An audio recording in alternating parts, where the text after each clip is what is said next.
ඔයා හිතනවාද වැස්සක් කියන්නේ නිකන් වතුර බින්දු ටිකක් විතරයි කියලා.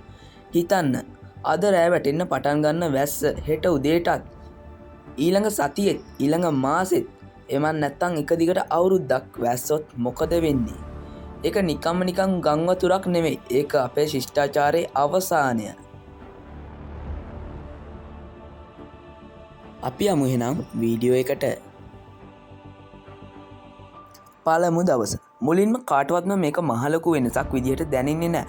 පාරවල් ටිකක් වතුරෙන් යට වෙයි. ලංකාවේ ප්‍රධාන නගරවල පොඩි වාහන තදබදයක් ඇති වෙයි.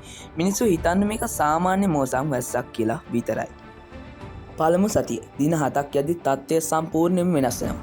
ලංකාවේ පහත් බිම් සියල්ලම යට වී අවසන්.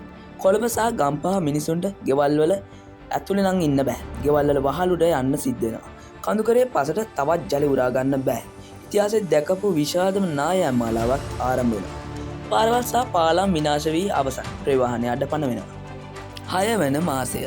මාස 6ක් යද්දී විනාශය එන්නේ වතුරෙන් නම් නෙවෙයි, සාගින්නෙන්. සූර්යා ලෝකයේ නැති නිසා ගස් වලට ආහාර හදාගන්න බැරි වෙනවා. ලංකාවේ වී, තේ, පොල් වගාවන් විතරක් නෙමෙයි. ලෝකයේ ප්‍රධාන තිරිඟු සහ බඩ ඉරිඟු වගාවන් සියල්ලම කොණු වී යනවා. සතුන් දහස් ගණනින් මිය යනවා. මුදල් තිබුණත් ගන්න කෑම නැති නිසා මහා සාගින්නකට මුළු ලෝකයම මුහුණ දෙනවා.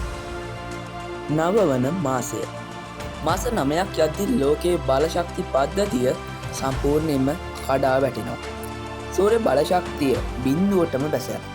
ජල විදුලි බලාගාරවල වේලි පිටාර ගලා විනාශ වෙන නිසා ලෝකෙම අඳුරේ ගිලෙනවා.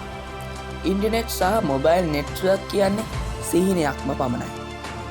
අපිරිසිදු ජලය නිසා කොලරාව සහ ඩෙන්ගු වැනි මාරාන්තික රෝග මේ වන විට වේගයෙන් පැතිරී යනවා.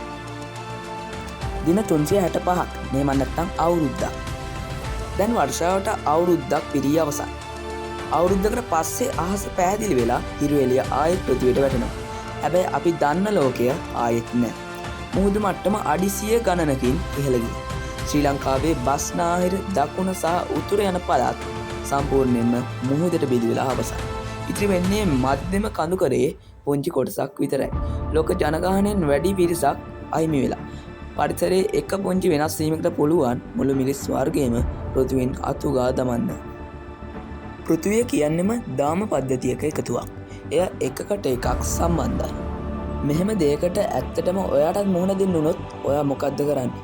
පල්ලෙහායින් කමෙන්ට් කරන්න. වීඩියෝ එකට කැමති නම් ලයික් කරලා ෂෙයා කරන්න. මේ වගේ තවත් වීඩියෝ බලන්න ඔයත් කැමති නම් අපිව සබ්ස්ක්‍රයිබ් කරන්නත් අමතක කරන්න එපා. මේ වගේ තවත් කුතුහලයේ පිරුණු වීඩියෝ එකකින් හමු වීමට බලාපොරොත්තු වෙමින් ආදට ඔබෙන් සමුගන්නවා. සුබ දවසක්.